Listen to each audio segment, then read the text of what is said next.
तो ये यहाँ बन जाए, या फिर ये टेबल इसके ऊपर रख सकते हैं, यहाँ ज़्यादा अच्छा लगेगा। एक टेबल यहाँ लगवा एक वहाँ हो जाएगा, एक बाहर। तो फिर यही करवा लो, यहाँ दूसरा करवा लो, यहीं पर लगवा लो। वहाँ पर वो डांस के लिए नहीं रखना।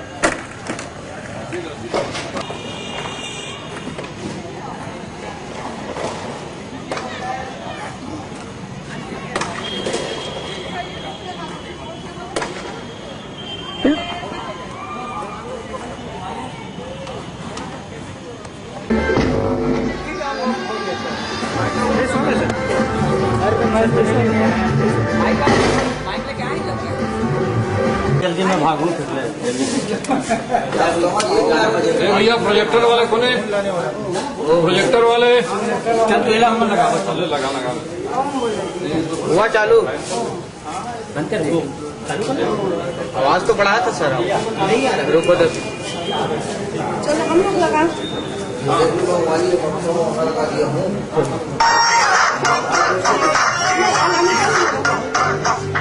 यही नहीं रहना, इससे लगा।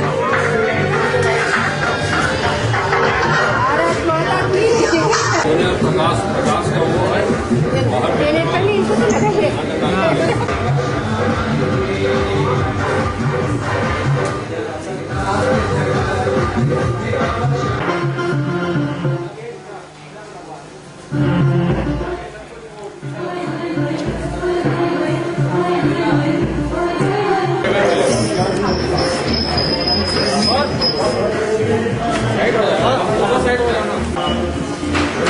कौन सा क्या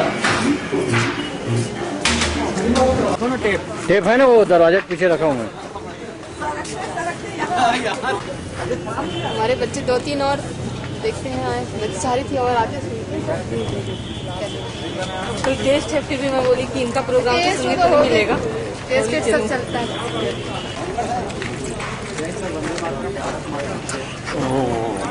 और आजकल आ नहीं रहा, आप खोज खबर नहीं ले रहे हो? सब आजकल नहीं आ रहा। अभी तो खराब बंदी हो गया, खाते सब तो नहीं करते। वही तो थोड़ा एक बार आप प्रेरणा मिलेगी। नहीं नहीं, ऐसा नहीं है, प्रेरणा वाली बात तो अंदर से तो अभी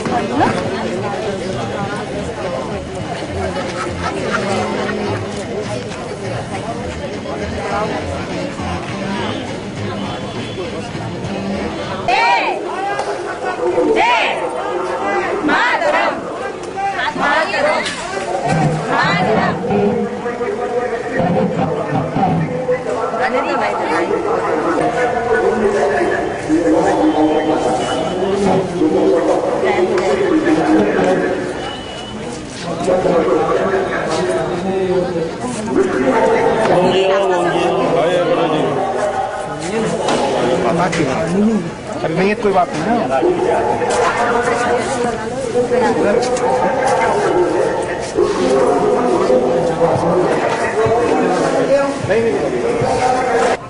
मीडिया के माध्यम से योग प्रशिक्षण प्राप्त कर चुके हैं हमारे सम्मानीय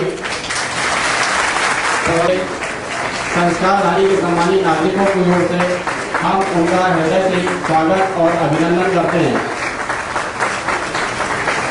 श्री राजीव दीक्षित जी का ऐतिहासिक उद्बोधन कुछ ही क्षणों में।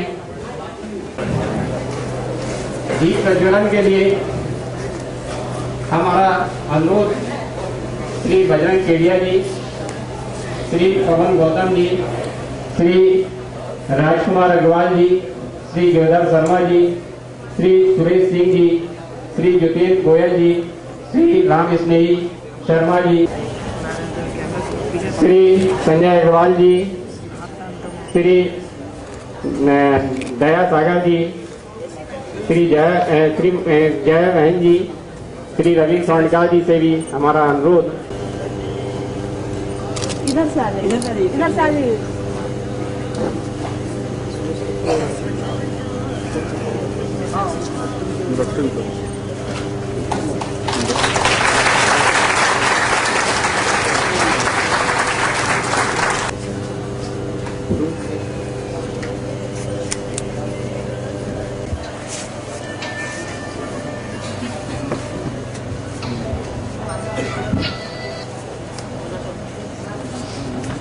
हाँ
जिले की महिला प्रभारी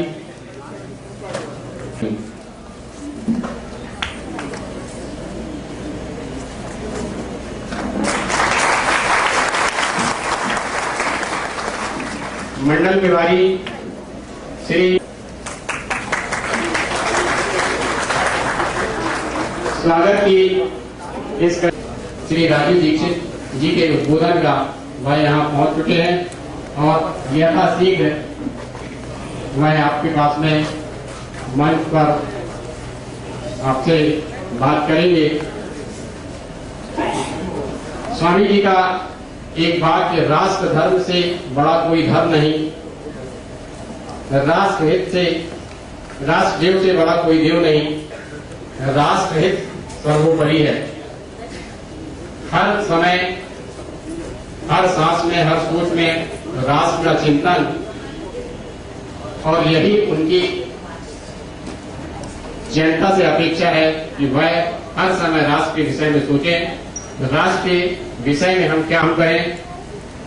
केंद्रीय प्रभारी श्री संजय अग्रवाल जी से हमारा अनुरोध कि वह दीक्षित जी को मंच पर। बोलिए भारत माता की, भारत माता की, वंदे वंदे। बिलासपुर के बिलासा के इस पावन धरती पर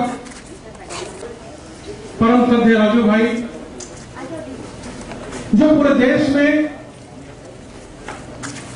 भारत क्या था और आज भारत क्या हो गया है, और यदि हम इसी प्रकार से सोते रहे, जाग कर भी आंख बंद किए रहे, तो भारत की दुर्दशा और कितनी बिगड़ सकती है।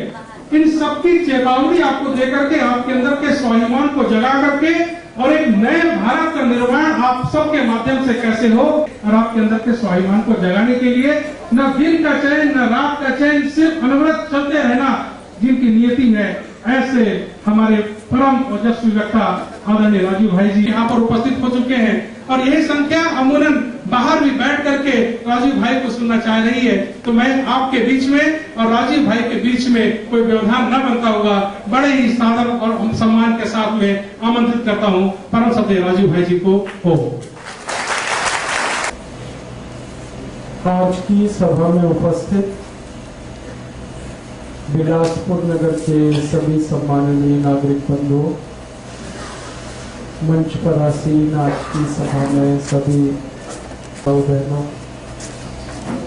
मैं आप सबका बहुत आभार व्यक्त करता हूं कि आप यहाँ उपस्थित हैं और मुझे आपसे संवाद करने का समय मिल रहा है। सबसे पहले भारत स्वाभिमान और पतंजलि योग समिति के सभी पदाधिकारियों का आभारी हूँ,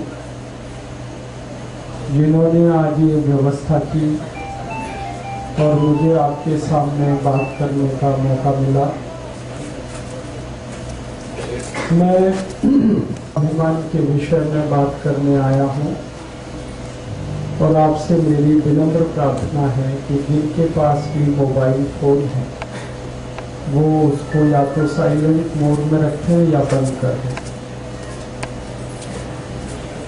5 जनवरी 2009 को। अब धीरे धीरे यह आंदोलन भारत के 600 जिलों में पहुंच गया। इस आंदोलन में लगभग 2,50,000 योग शिक्षक अपनी सेवाएं दे रहे, संपूर्ण समर्पण भाव से और निस्वार्थ भाव से इस आंदोलन को आगे बढ़ा रहे। अगले 2 वर्षों में करीब 11 लाख योग शिक्षक और इसमें आने वाले, और 2 वर्षों के बाद 50,000 योग शिक्षक हमारे पास होंगे। तब हम भारत के गांव-गांव तक इस आंदोलन को पहुंचाएंगे। आपके मन में प्रश्न आएगा कि इस आंदोलन का उद्देश्य क्या है? इस भारत स्वाभिमान के आंदोलन के 2 प्रमुख उद्देश्य हैं। पहला उद्देश्य है हमारे भारत में हर एक नागरिक को निरोगी और स्वस्थ बनाने के लिए हमारा जो अभियान है योग, प्राणायाम और आयुर्वेद की मदद से, उस अभियान के तहत हर दिन हम 1 लाख योग कक्षाएं लगाते हैं और 1 लाख योग कक्षाओं के माध्यम से हर दिन लाखों भारतवासियों को हम प्राणायाम सिखाते हैं। परम पूजनीय स्वामी रामदेव जी आस्था चैनल के माध्यम से हर दिन सुबह 5 से 7:30 बजे तक और करोड़ों भारतवासियों को प्राणायाम सिखाते हैं। आस्था चैनल भारत में तो आता ही है, दुनिया के करीब 100 ध्यान सिखाते हैं, योग सिखाते हैं, आयुर्वेद के बारे में बताते हैं। और यह कार्य हमने इसलिए शुरू किया है कि इस कार्य की भारत को बहुत जरूरत है। हमारे देश को इस समय बहुत अधिक जरूरत है योग, प्राणायाम और आयुर्वेद की। बहुत अधिक लोग बीमार हैं। सारे भारत देश में बीमार लोगों की संख्या कितनी है, ये भारत सरकार के आंकड़ों से आप समझ सकेंगे। अपने भारत में करीब 120, इसका मतलब ये हुआ कि 80% भारत बीमार। इसका मतलब ये हुआ कि अगर एक परिवार में 5 व्यक्ति माने जाएं, तो हर एक परिवार में औसतन 4 लोग बीमार। हमारे देश में लगभग 24 करोड़ परिवार हैं। हर परिवार में औसतन 4 लोग बीमार। सबसे बड़ी जो बीमारी है हमारे देश में खून की कमी। हमारे भारत देश में सबसे बड़ी बीमारी है एनीमिया।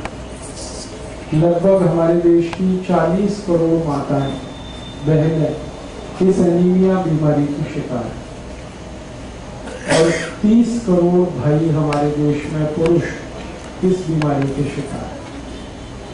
70 करोड़ लोग तो एनीमिया नाम की बीमारी से ही पीड़ित हैं। ये सबसे बड़ी बीमारी है संख्या के हिसाब से। इसके बाद सरकारी आंकड़े बताते हैं कि 5 करोड़ 70 लाख लोगों को भारत में डायबिटीज है और ये इतनी खतरनाक तेजी से फैल रही है डायबिटीज कि हर 2 मिनट में एक व्यक्ति की मौत हो रही है इस देश में डायबिटीज से। हर 2 मिनट में एक व्यक्ति मर जाता है डायबिटीज के कारण और हर 1 मिनट में कोई ना कोई ऐसे कॉम्प्लिकेशंस हो जाते हैं डायबिटीज के कि व्यक्ति का जीवन हमेशा के लिए खराब हो जाता है। या तो किडनी फेल हो सकती है या तो लीवर में कोई बड़ी को आंखों के रोग है। बहुत सारे भारतवासी हैं जिनको आंखों में ग्लूकोमा है, रेटिनल डिटैचमेंट है, मायोपिया है, कलर ब्लाइंडनेस है, डे ब्लाइंडनेस है, नाइट ब्लाइंडनेस है और करोड़ों भारतवासियों की आंखों के चश्मा सारी बीमारी, दमा है, अस्थमा है, ब्रोंकियल अस्थमा है, ट्यूबरकुलोसिस है। इसी तरह से 17 करोड़ भारतवासी हैं जिनको घुटनों में दर्द है, कमर में दर्द है, हम जिसको आर्थराइटिस कह सकते हैं, गठिया, संधिवात, ये 17 करोड़ लोगों को है। 20 करोड़ भारतवासी ऐसे हैं जिनको या तो हाइपरटेंशन है या हाइपोटेंशन, या तो उनका ब्लड प्रेशर बढ़ गया या तो बहुत कम है। और 27 करोड़ भारतवासियों के बारे में सभी हैं जिनको हर समय कुछ ना कुछ बीमारी है, या तो उनको ये सब सूक्ष्म पोषक तत्वों की कमी के चलते बच्चे या तो शारीरिक विकलांग हैं या मानसिक विकलांग। हमारे भारत में लाखों बच्चे हैं जिनको प्रोटीन बहुत कम है, जिनको कार्बोहाइड्रेट्स पूरे नहीं मिल पाते, जिनके शरीर में विटामिन की कमी है, शरीर की आवश्यकता की पूर्ति करने वाले रासायनिक तत्व में नहीं है। और ये कारण है हमारी माताओं में खून की कमी होने का।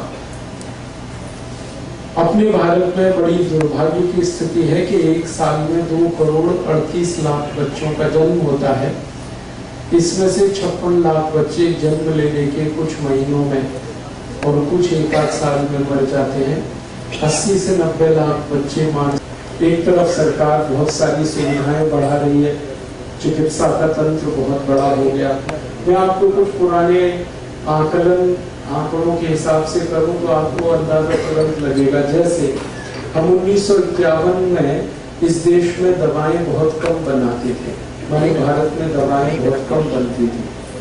दवा बनाने वाली मुश्किल से 10-12 कंपनियां होती थी। आज भारत में दवा बनाने वाली कंपनियों की संख्या सेंडोज है, हेक्स्ट है, पार्थेविस है, जर्मन रेमेडीज है, एली लिली है, रेनबेक्सी है, कैडिला है, सिक्ला है, टोरेंट है, ऐसी 24,000 कंपनियां हैं। इसमें अब 84,000 दवाएं बन रही हैं। तो दवाओं की कोई कमी नहीं है इस देश में। फिर बीमार लोग भी प्रश्न है।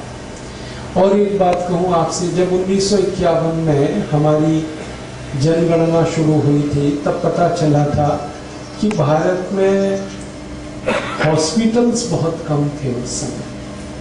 गिने चुने उंगलियों पर 15-20 हॉस्पिटल हुआ करते थे पूरे देश में। आज भारत में 36,000 हॉस्पिटल्स सरकारी स्लाइड है। उस ग्रुप की मैक्सिमम मेडिसिन हमारे बच्चों को दी जाती है। और जब हमने रिसर्च किया तो पता चला कि ये निमोसुलाइड मेडिसिन दुनिया के 100 से ज्यादा देशों में 20 साल पहले बैन हो चुकी है।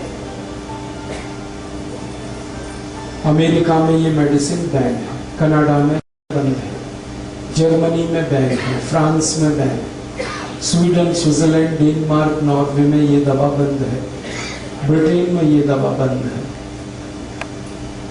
दुनिया के सबसे अमीर जो और विकसित देश माने जाते हैं वहां तो सब जगह बंद है ही, और दुनिया में जो कम अमीर और कम विकसित माने जाते हैं वहां भी बंद है।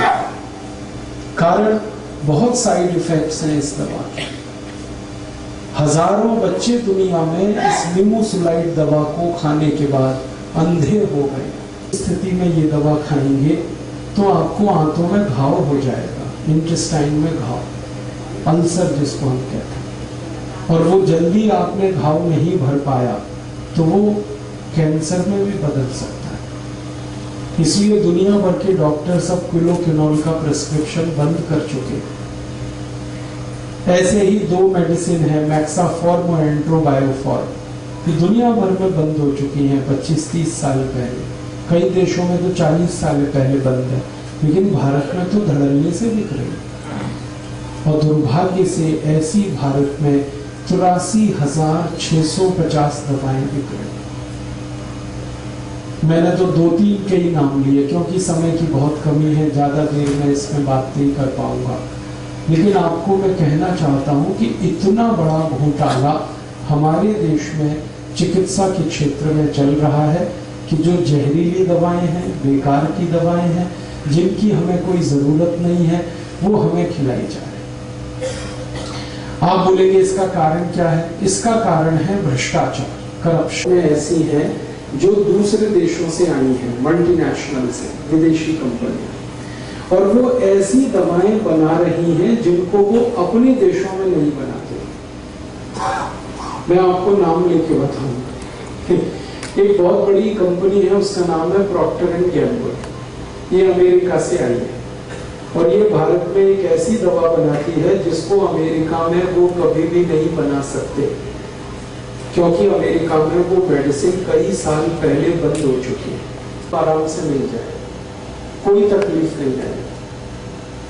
और अगर छोटी मोटी कोई तकलीफ आई तो प्राइम मिनिस्टर ऑफिस को बिल्कुल ग्रीन सिग्नल दे सकता है, आपको प्राइम मिनिस्टर ऑफिस से मिल जाए जहर बनाने का लाइसेंस मिलता है।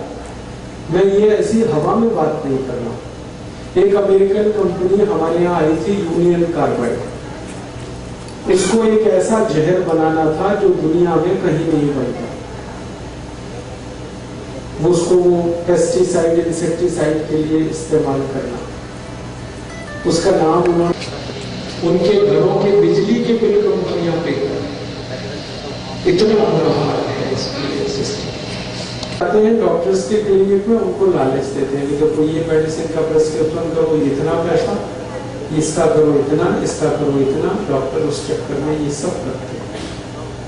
अब ये जो मेडिकल प्रोफेशन है ये सेवा नहीं है, ये बिजनेस है। अच्छा, जब बड़े बड़े डॉक्टर्स को हम कहते हैं कि आप भी इतने गिर गए, तो कहते हैं हम क्या करें, 40 लाख रुपए खर्च करके हमने MD किया, 50 लाख खर्च करके हमने MS किया, किसी बैंक से हमने कर्जा ले रखा है, तो हम कहां से निकालेंगे अपना पैसा। हाँ, ये डॉक्टर बनते हैं तो ये तैयारी कर रहे हैं कैसे कैसे लूटना, कहां से लूटना, और पढ़ाई भी उनको ऐसे ही कराई जाए, सेवा के लिए कोई। जब कोई पढ़ाई करके निकलता उसको कहो भाई गांव में जाके सेवा देनी, कोई तैयार नहीं जाने। फिर हम कमाई के टैक्स के पैसे से हम उनको पढ़ाई कराते हैं, और लोगों की सेवा देने के लिए गांव जाने को कोई तैयार। छत्तीसगढ़ में ही देख लो क्या बुरा हाल। पढ़ाई करा के कुछ को तैयार करो ताकि गांव में लोगों की तो सेवा हो, क्योंकि ये 5-6 साल वाले तो जाने को ही तैयार नहीं, क्योंकि गांव में किसको लूटेंगे। हाँ, इसलिए तो नहीं जाते कि लूटेंगे किसको भाई, कौन मिलेगा वहां लूटने को, गरीब आदमी है, कहां देगा पैसा। समस्या का समाधान क्या, इसके 2 समाधान है। पहला समाधान है कि हम सब लोग जो बीमारियों पर खर्च करने की हैसियत वाले लोग हैं, हमारी संख्या देश में 35 करोड़ है। 35 करोड़ भारतवासियों को माना जाता है कि वो मध्यम वर्ग के हैं, उच्च मध्यम वर्ग के हैं और उच्च वर्ग के। हमारे जो पैसे खर्च करके डॉक्टरी में आते हैं, मैं भी उसी में आता हूँ। तो एक रास्ता तो ये है कि आप सब इस फालतू दवाओं के दुष्चक्र से बचें। अगर बीमारी से बचना है तो आप ये फालतू दवाओं को ना खाएं, कम से कम वो दवाएं बिल्कुल ना खाएं जो दुनिया में कोई नहीं खा रहा है। और कुछ दवाओं के नाम तो याद कर लें, aspirin, disprin, novalgin, analgin, paracetamol, streptomycin, terramycin, baralgan, butazol, oxyphen, butazol, ulokinol, diclofenac, remdesivir. इन दवाओं को कोई नहीं खा रहा है दुनिया, आप मत खाओ। और इसके साथ साथ अगर हिम्मत है आप में, तो मैं तो आपसे कहूंगा कि एक कदम और आगे बढ़ाओ। बेईमान डॉक्टर को कभी भी मत जाओ, उसके पास मत जाओ। मेरा कहना है बीमारी से नहीं, बेईमान डॉक्टर से बचो। अगर नुकसान हो रही है वो दवाएं मत खाओ। एक दवा के 100 साइड इफेक्ट्स हैं, वो कभी भी मत खाओ। और ऐसे बेईमान डॉक्टर्स के पास मत जाओ जो फालतू ऑपरेशन करते हैं, बहुत सारी दवाएं लिखते हैं। एक बीमारी के लिए एक ही दवा काफी होती है। 15-20 दवाएं अगर डॉक्टर लिख रहा है तो समझ लेना बहुत बड़ा कमीशन खोर है। हाँ, एक ही मिनट में पता चलता है बेईमान कौन है और ईमानदार। आपको एक बीमारी है, एक ही दवा काफी है। चिकित्सा विज्ञान ये कहता है, सिद्धांततः ये कहा जाता है कि एक बार में एक दवा पर्याप्त होती है। अगर कोई डॉक्टर 15-20 दवाएं लिख रहा है, बीमारी एक ही है, तो समझ लो ये कमीशन के चक्कर में लिख रहा है। और अगर कोई डॉक्टर इलाज करने से पहले आपसे धीमे से पूछ रहा है कि आपका मेडिकल इंश्योरेंस है, तो समझ लेना महालूटखोर है। तो पूछ इसलिए रहा है कि कितनी जेब काटूं इसकी, अंदाजा लगा रहा है। और ऐसे ऐसे लूट मची है। एक दो बात और कहूं, आप सब बुद्धिजीवी लोग हैं, एंजियोप्लास्टी का जब आप ऑपरेशन कराते हैं, आपको मालूम है उसमें कितनी बड़ी पोल और लूट है। एंजियोप्लास्टी में क्या होता है, एक छोटा सा स्प्रिंग आपके आर्टरीज में डालते हैं, रक्त लेकर जाने वाली जो वाहिकाएं हैं हृदय तक, उनमें कहीं रुकावट है तो उसको हटाने के लिए एक स्प्रिंग डालते हैं, उसको चौड़ा करने के लिए नली को। वो स्प्रिंग वही होती है जो बॉल पेन में आपने देखी, बस उसके ऊपर एक मेडिसिन का कोट किया जाता है। वो स्प्रिंग मात्र 10 रुपए में बनती है और आपको जब डाली जाती है तो बिल उसका 1.5 से 2 लाख रुपए होता है। लूट की खुली छूट है एंजियोप्लास्टी। और अगर आप बिलासपुर में एंजियोप्लास्टी कराएं तो हो सकता है 60-70 हजार लगे। वही एंजियोप्लास्टी रायपुर कराएं तो लाख रुपए लगे। दिल्ली चले जाएं 1.5 से 2 लाख लगे। मुंबई चले गए तो 3 लाख तक लग सकता है। ऑपरेशन एक ही है, कीमत सब जगह अलग अलग, क्योंकि आज तक सरकार ने इस सर्विस को रेगुलेट करने का कोई कानून नहीं बनाया, इसलिए ये लूट मची हुई। और एक बात बताऊं, ये जो एंजियोप्लास्टी ऑपरेशन है ये पूरी तरह सफल नहीं होता। अब जहां से जहां तक स्प्रिंग है वहां तो ब्लड का फ्लो अच्छा है, लेकिन स्प्रिंग के आगे और पीछे फिर ब्लॉकेज हो जाएगा, तब क्या करोगे? आपका तो 2 लाख बेकार हो गया। अगर आपके ब्लड में ब्लॉकेज करने की टेंडेंसी है तो कितना भी एंजियोप्लास्टी करो सब बेकार है, तब तक आपका कोई ऑपरेशन कामयाब नहीं। इसलिए मैंने आपसे कहा कि ये फालतू ऑपरेशंस मत कराओ, फालतू दवाएं मत खाओ, ये बेईमान जो डॉक्टर्स हैं इनके पास मत जाओ। यही एक क्या, तो आप प्राणायाम करो, योग करो, आयुर्वेद की ऐसी दवाओं का उपयोग करो जो कभी भी शरीर को पर ऐसी कृपा की है कि हजारों दवाएं आयुर्वेद में हमको निशुल्क दी है, कोई पैसा नहीं लगता उन दवाओं का। अब जैसे मैं आपसे कहूं, बेल पत्ते से दवाएं बनती हैं बहुत सारी आयुर्वेद में। अब बेल पत्ता आप तोड़ के लाओगे, क्या पैसा खर्च होगा? कहीं भी मिलता है, तोड़ लो, आप उससे दवा बना लो, उपयोग करें। एक बहुत अच्छी घास होती है, उसको पत्थर चट्टा कहते हैं, उससे कई दवाएं बनती हैं स्टोन प्रॉब्लम की।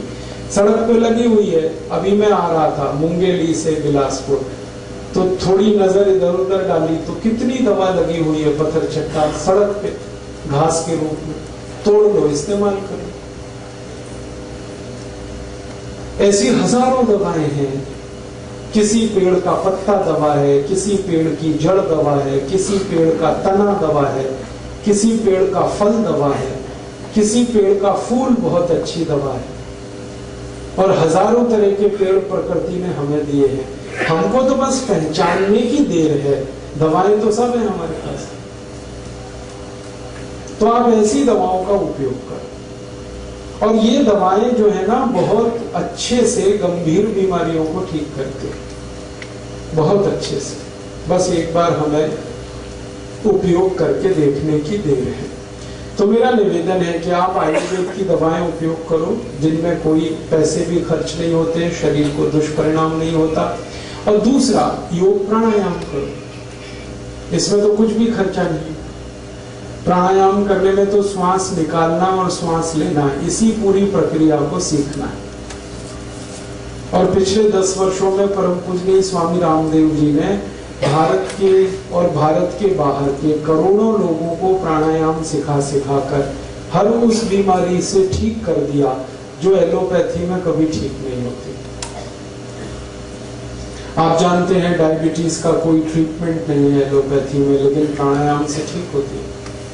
हाइपरटेंशन का ट्रीटमेंट नहीं है एलोपैथी में, और हाइपोटेंशन की तो दवा नहीं है एलोपैथी में, ये प्राणायाम से दोनों ठीक हो जाते हैं। अर्थराइटिस का कोई ट्रीटमेंट नहीं, गाउट का कोई ट्रीटमेंट नहीं, लेकिन प्राणायाम से ठीक होता है।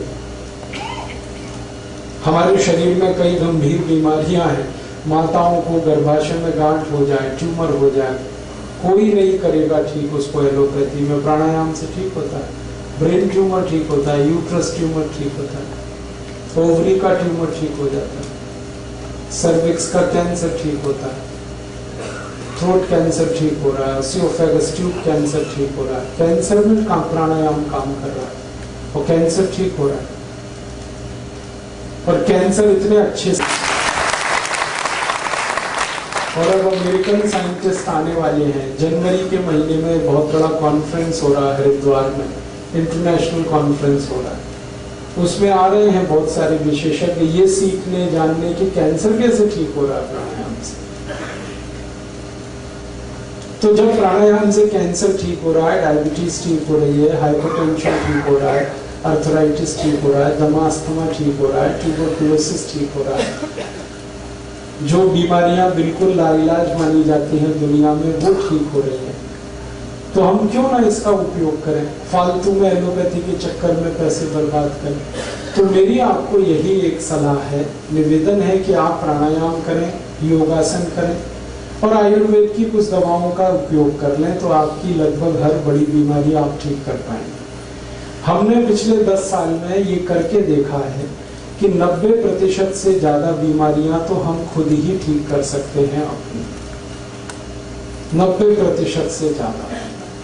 हमारे भारत देश को हम एक स्वस्थ देश बना सकते हैं, सुखी देश बना सकते हैं बिना एक पैसा खर्च किए, बस हमें थोड़ा प्रयास करना है। तो आपसे मेरी यही दरखास्त, जरूरत पड़ने पर आयुर्वेद की दवाएं उपयोग करें। आप ये जरूर पूछ सकते हैं कि हमें पता नहीं है तो मैं आज आपको कुछ जरूर गंभीर बीमारियों के बारे में बताना चाहता हूँ। आपके पास अगर डायरी है तो आप जरूर प्राणायाम की मदद से, योग की मदद से, आयुर्वेद की दवाओं की मदद से, हर आदमी को इसकी जानकारी की जरूरत है। मैं शुरू करता हूं डायबिटीज से, जो सबसे खराब बीमारी है। डायबिटीज भारत में 5,70,00,000 लोगों को है और 3 करोड़ को हो जाएगी अगले कुछ सालों में, सरकार ये कह रही है। हर 2 मिनट में एक मौत हो रही है डायबिटीज से और कॉम्प्लिकेशंस तो बहुत हो रही है। किसी की किडनी खराब हो रही है, किसी का लीवर खराब हो रहा है, किसी को ब्रेन हेमरेज हो रहा है, किसी को पैरालिसिस हो रहा है, किसी को ब्रेन स्ट्रोक आ रहा है, किसी को कार्डियक अरेस्ट हो रहा है, किसी को हार्ट अटैक आ रहा है। कॉम्प्लिकेशंस बहुत हैं, खतरनाक हैं डायबिटीज के। तो ऐसी स्थिति में हम क्या करें? मेरी तो एक छोटी सी आपको गुजारिश है, सलाह है कि आप इंसुलिन पर ज्यादा निर्भर ना करें, क्योंकि ये इंसुलिन है ना भस्त्रिका प्राणायाम, 5 मिनट रोज सवेरे खाली पेट, डायबिटीज के हर एक पेशेंट को 5 मिनट भस्त्रिका। भस्त्रिका तो बहुत सरल है, आराम से बैठ जाएं जैसे मैं बैठा हुआ और आपकी उंगली और अंगूठे को इस तरह से स्पर्श करें ध्यान मुद्रा में और लंबी सांस भरें, लंबी सांस छोड़ें, बस ये है भस्त्रिका। धीरे धीरे सांस भरें, धीरे धीरे सांस छोड़ें, लंबी सांस भरें, गहरी सांस छोड़ें। इसको 5 मिनट लगातार करें। इसके बाद कपालभाति, कपालभाति आधा घंटे करें, लगातार करें। कपालभाति में क्या है? झटके के साथ और ताकत से सांस को बाहर निकालना है और सांस के निकालने पर ध्यान देना है, लेने पे ज्यादा परेशानी आपको नहीं करनी। लेने का काम तो शरीर खुद कर लेगा, निकालने का ध्यान रखना है। झटके से सांस निकालनी है, ताकत से निकालनी। और जब सांस निकालेंगे तो पेट अंदर जाएगा, बस सीधी सी बात। एक बार मैं आपको दिखाता हूं, आपको तुरंत समझ में आ जाएगा।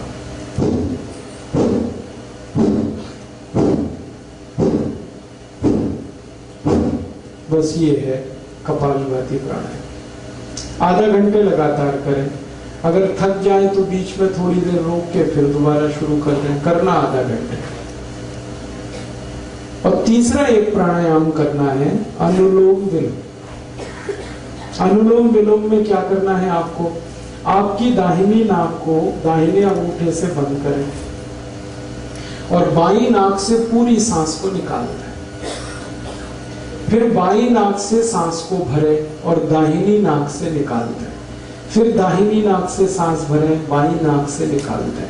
फिर बाईं नाक से सांस भरें, दाहिनी से निकाल दें। बस यही है अनुलोम विलोम। इसको आधा घंटा करना। एक बार दिखा देता हूं, आप आराम से कर पाएंगे।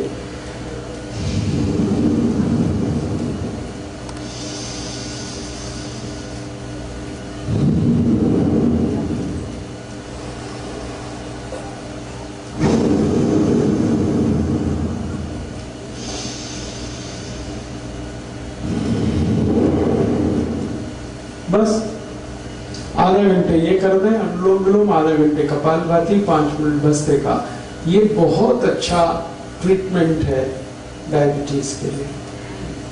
और इसके साथ आप चाहें तो आयुर्वेद की एक दवा जरूर ले लें। हमारे पतंजलि चिकित्सा केंद्र में तो मधुनाशिनी वटी एक आयुर्वेदिक दवा है जो डायबिटीज के लिए है, वो मिलती है।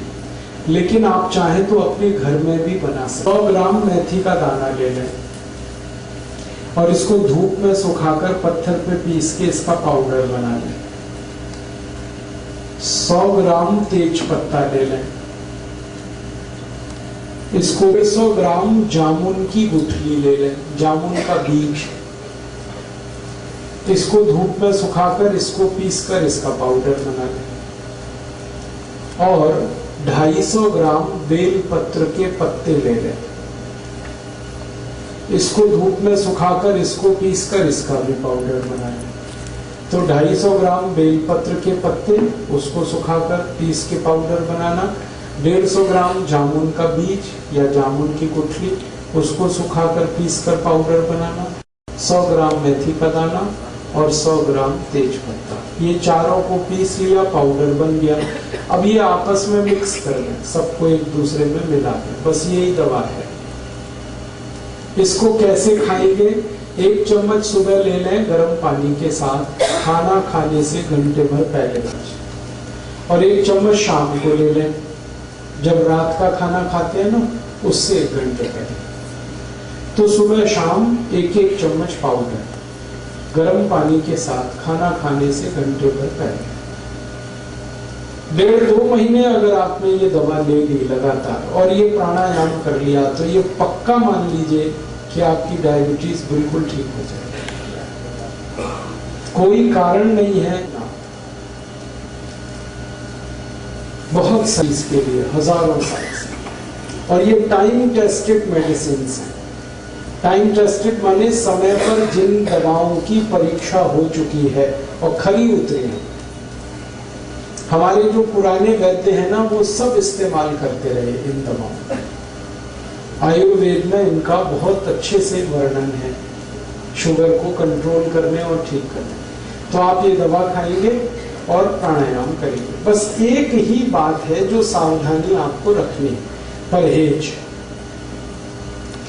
डायबिटीज के सभी मरीजों को थोड़ा परहेज करना है, और परहेज ऐसा करना है कि ज्यादा चीजें ऐसी खाएं जिनमें फाइबर हो, रेशा ज्यादा हो, high fibre low fat diet, घी तेल वाली डाइट कम हो और फाइबर वाली ज्यादा हो, रेशेदार चीजें ज्यादा खाएं।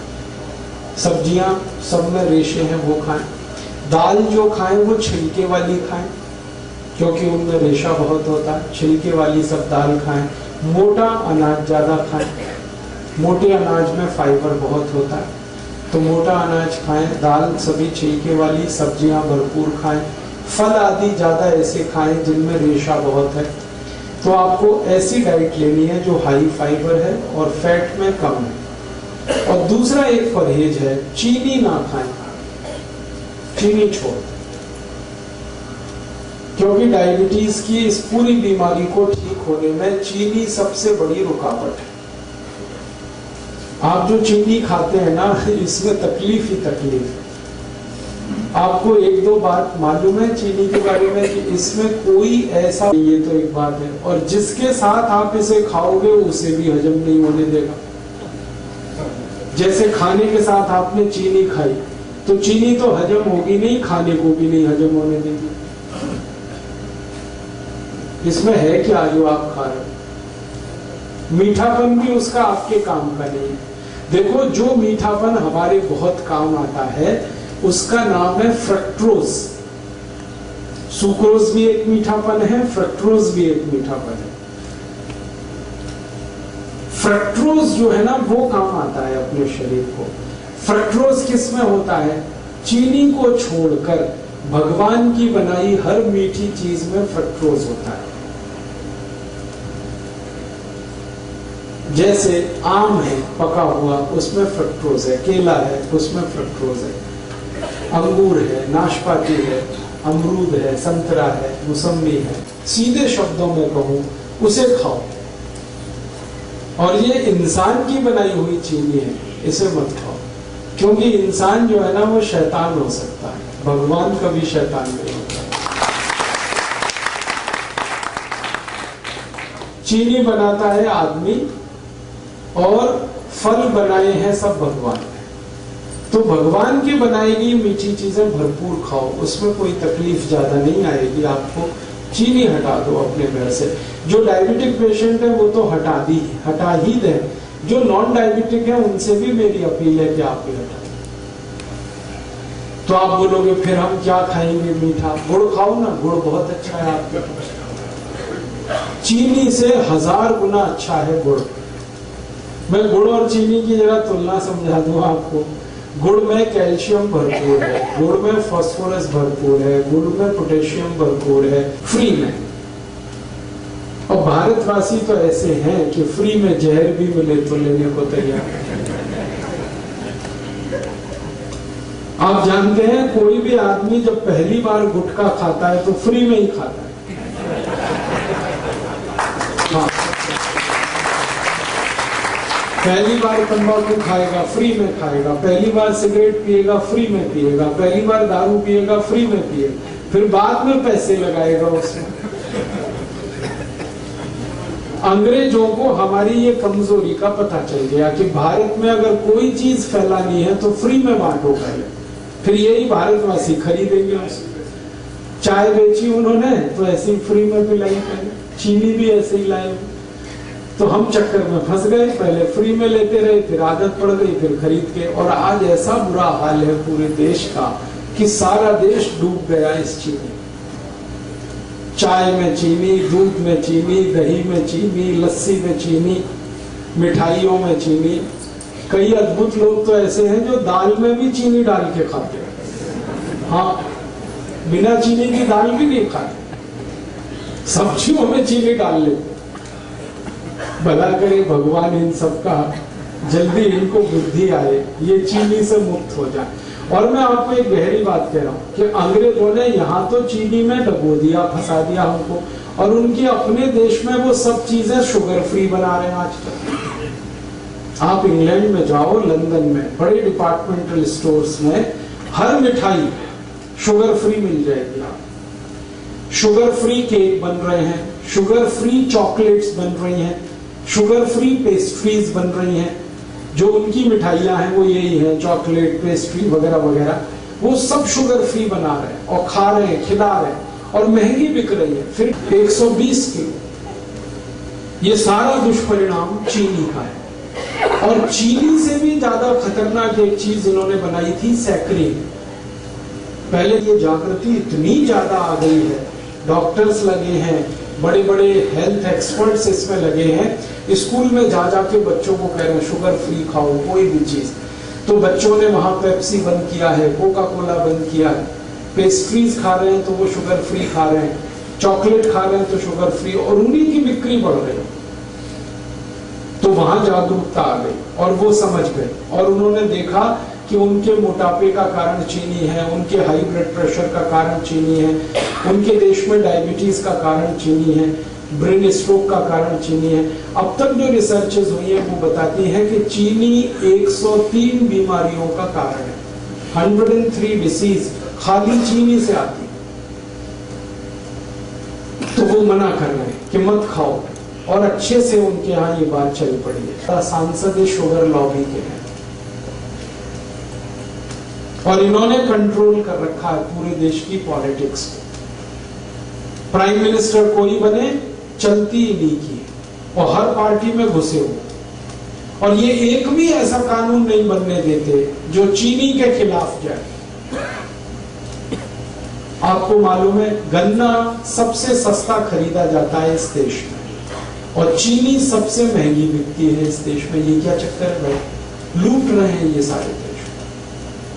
गन्ना किसानों को 3-3 साल पेमेंट नहीं करते ये चीनी मिल वाले। किसान बेचारे तड़पते, परेशान होते, चक्कर काटते रहते, और पेमेंट होता है तो भी सबसे कम कीमत लगा, और चीनी सबसे महंगी कीमत पर बेचती है। बीच का सारा पैसा लूट के ये अपनी खराब राजनीति को और देश के ऊपर गलत कानूनों को थोपते रहते हैं। तो अगर आप चाहते हैं कि ये देश करप्शन फ्री हो और इस देश के भ्रष्ट नेताओं को हम किनारे करने में, खाना खाएंगे उसको हजम होने में, डाइजेस्ट होने में सामान्य रूप से 6 घंटे लगते हैं, लेकिन अगर आपने गुड़ खा लिया तो 4 घंटे में ही वो खाना आपका पचेगा। ये गुड़ पर हमारे आयुर्वेद की सबसे बड़ी रिसर्च है। तो आप खाने के बाद गुड़ जरूर खाएं, खाना जल्दी पचेगा। और इसका उल्टा है, अगर आपने खाने के बाद थोड़ी चीनी खाई तो ये खाना तो पचेगा नहीं कम से कम 8 घंटे तक, और वो चीनी को पचाने में पूरा खाना बर्बाद हो जाएगा, लेकिन चीनी पचेगी नहीं। चीनी में एक केमिकल जो हमेशा याद रखे खा रहे हैं तो वो आपके शरीर में जा रहे हैं, और ये जो गंधक है सल्फर, ये चली तो जाती है शरीर में चीनी के साथ, लेकिन निकलती नहीं बाहर।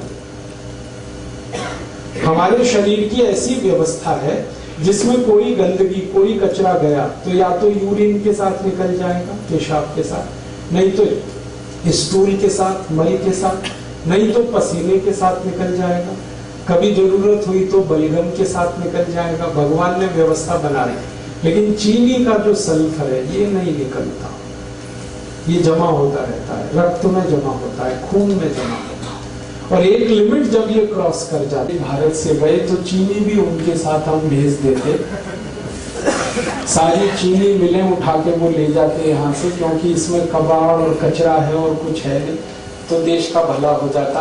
वापस हम फिर गुड़ खाने लगते, गुड़ बनाने लगते, लेकिन वो नहीं हुआ, अंग्रेजों को भगा दिया, चीनी को रख लिया, और आप स्वस्थ बनेंगे, निरोग बनेंगे, ये मैं आपको गारंटी दे रहा हूँ।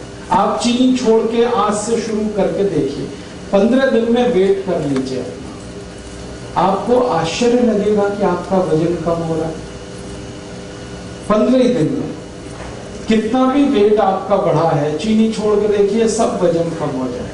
तोन बाहर निकली है, पेट बाहर निकला है, चीनी छोड़ के देखिए, पेट अंदर चला जाए। घुटने का दर्द है, कमर का दर्द है, कंधे का दर्द है, सब में आराम हो जाए। नींद अच्छी नहीं, छोड़ के देखिए, कम हो जाए।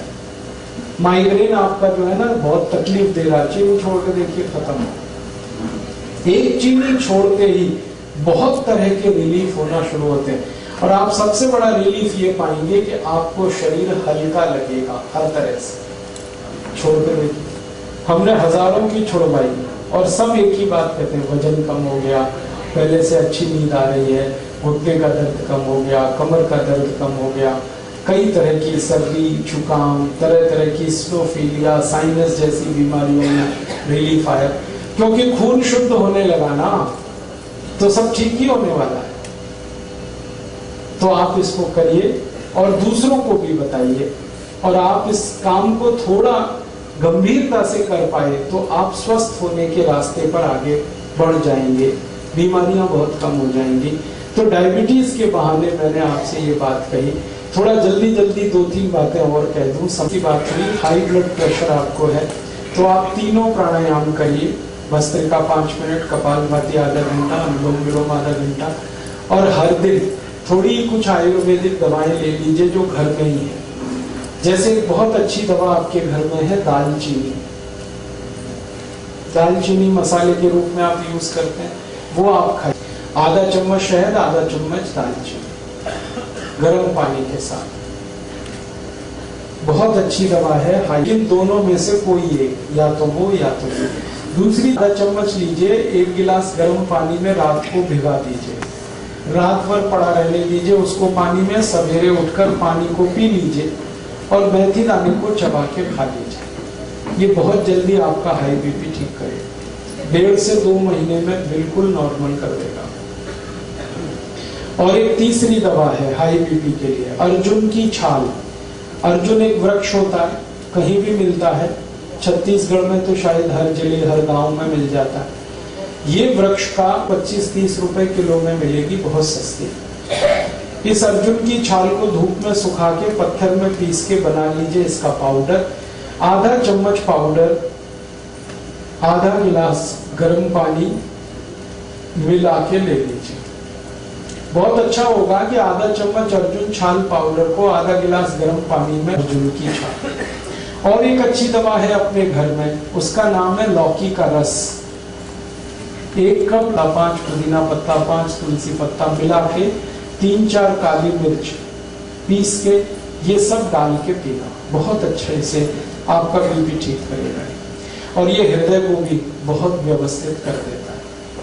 परम पूजनीय स्वामी रामदेव जी ने पिछले 10 वर्षों में करोड़ों भारतवासियों को लौकी का रस पिलाया और गंभीर रोग ठीक हुए, उनके डायबिटीज ठीक हुई, हाई बीपी ठीक हुआ।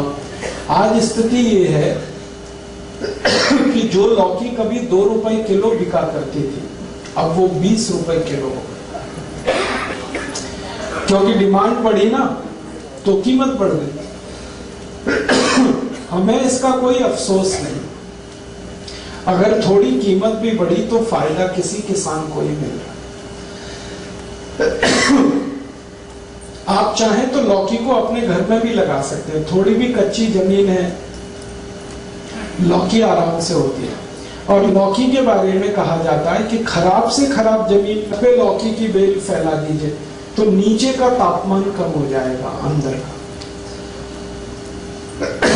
लौकी तो मिलेगी फ्रेश, घर के अंदर का तापमान कम हो जाएगा, करके देखा मैंने।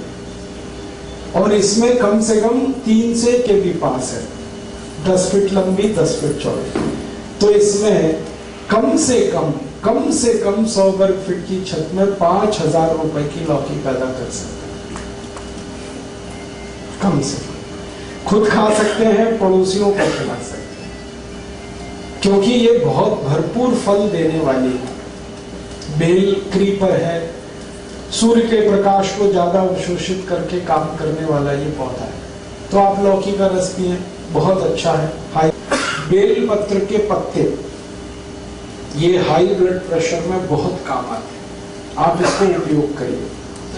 5 पत्ते ले लीजिए बेल पत्र के, पत्थर में पीस के बनाइए उसकी चटनी।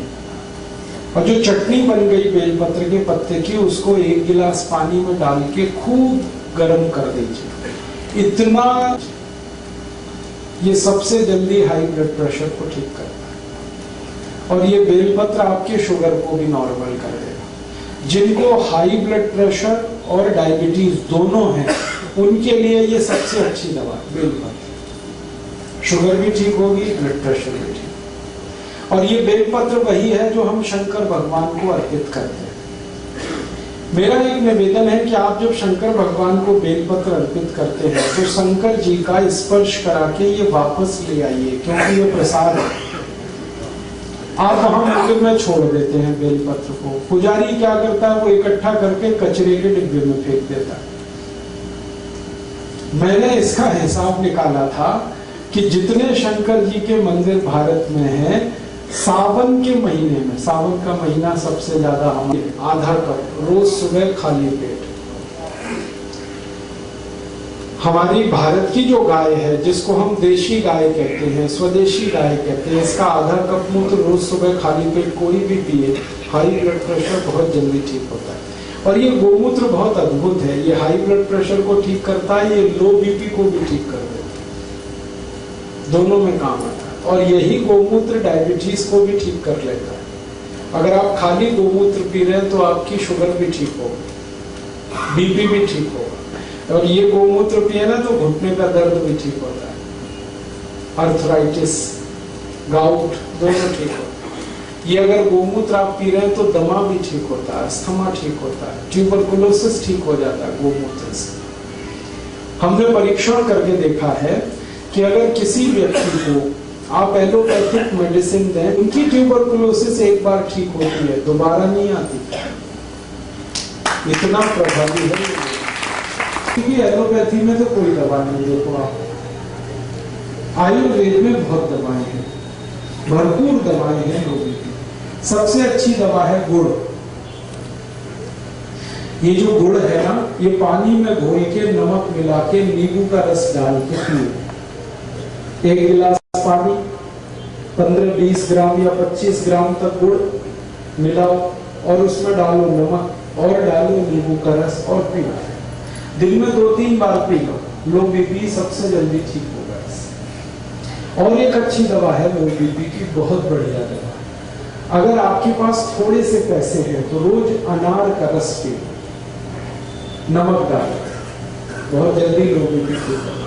अनार का रस, गन्ने का रस पियो नमक डाल के, ये भी लो बीपी ठीक है। संतरे का रस पियो नमक डाल के, ये भी लो बीपी ठीक है। अनानास का रस पी सकते हैं नमक डाल के, ये भी लो बीपी ठीक करता है। और एक बढ़िया दवा बताता हूँ लो बीपी की, मिश्री और मक्खन मिला के खाओ, ये लो बीपी की सबसे अच्छी दवा है। मक्खन मिश्री, मक्खन वो जो घर में आप निकालते हैं, बाजार वाला नहीं। दही बना के उसमें से मक्खन जो निकलता है वो मक्खन ताजा और मिश्री मिला के खाओ। श्री कृष्ण भगवान की डाइट है मक्खन मिश्री, रोज खाते, और इसी की ताकत से कंस को मारो, जरासंध को मारो, इसी की ताकत से। मतलब मैं आपको बड़ी गहरी बात कहता है, डॉक्टरी की जो पढ़ाई है इसका सिलेबस तो आप जानते हैं, यूरोपियन अमेरिकन, वो खतरनाक, वो जल्दी डाइजेस्ट नहीं होता, वो कोलेस्ट्रॉल बढ़ता है।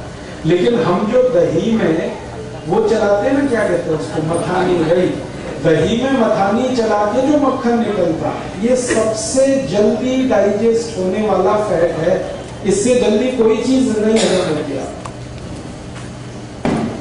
और मक्खन के साथ अगर मिश्री मिक्स हो गई तो ये एक दूसरे के ऐसे जबरदस्त दोस्त हैं कि इनका कहना।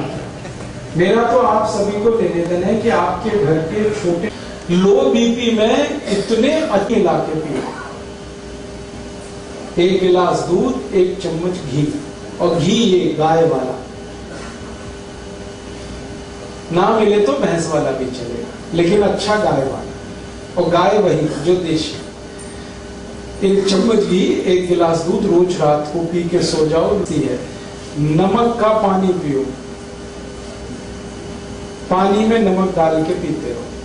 जो सबसे गरीब लोग हैं, जो ना मक्खन खा सकते हैं, ना मिश्री खरीद सकते हैं, ना गन्ने का रस, ना अनार का रस, तो उनको बता दो कि पानी और नमक इतना तो पी सकते हैं, और गर्म पानी के साथ आधा चम्मच दालचीनी, आधा चम्मच शहद, गर्म पानी के साथ। पेट से जुड़ी हुई कुछ बातें कर लें।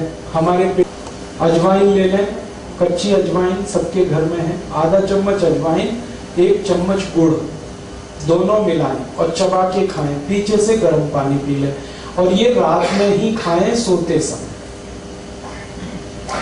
जिनको कॉन्स्टिपेशन बहुत रहता है, पेट साफ नहीं होता, वो रात को सोते समय 1 चम्मच गुड़, आधा चम्मच अजवाइन मिला के चबा के खाएं। मोतियाबिंद हो सकता है, काला मोतिया हो सकता है, रेटिनल डिटैचमेंट बीमारी आई, या मायोपिया हुआ, या colour blindness, day blindness, night blindness, कई बीमारियां हैं जो गोमूत्र ठीक कर देता है। और गोमूत्र के साथ एक अच्छी और दवा है हल्दी, गले का इन्फेक्शन है, हल्दी इस्तेमाल कर शुरू होता है, उसके सारे कॉम्प्लिकेशन चूने से ठीक होते हैं। अक्सर हमारी माताओं को बढ़ती हुई उम्र में ऑस्टियोपोरोसिस, किसी बीमारी के लिए जाना ही नहीं पड़ेगा किसी डॉक्टर के पास, और दवाएं वही जो अपने आसपास हैं। रसोई में जो दवाएं हैं, रसोई के नजदीक में जो हमारा किचन गार्डन नहीं कर, बल्कि गरीबी और बढ़े। और हैरान करने वाली बात यह है कि भारत की सरकारों ने 12 पंचवार्षिक योजनाएं इस देश में लगाई गरीबी हटाने के लिए। वासियों को जोड़ लेना है और तब इन बेईमानों से लड़ाई शुरू करें। भारत माता की जय, भारत माता की जय, वंदे मातरम, वंदे मातरम, वंदे मातरम।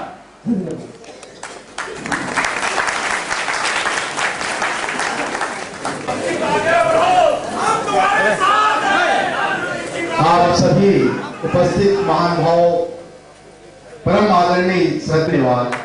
आज इस कार्यक्रम को जो आयोजित किए हमारे परम श्रद्धेय संजय अग्रवाल जी, जो हमारे संरक्षक हैं, आदरणीय दयाशंकर जी जो पता सम्मानीय अध्यक्ष हैं, आदरणीय रविंद्र स्वर्णकार जी, जो हमारे केंद्रीय प्रभारी हैं जया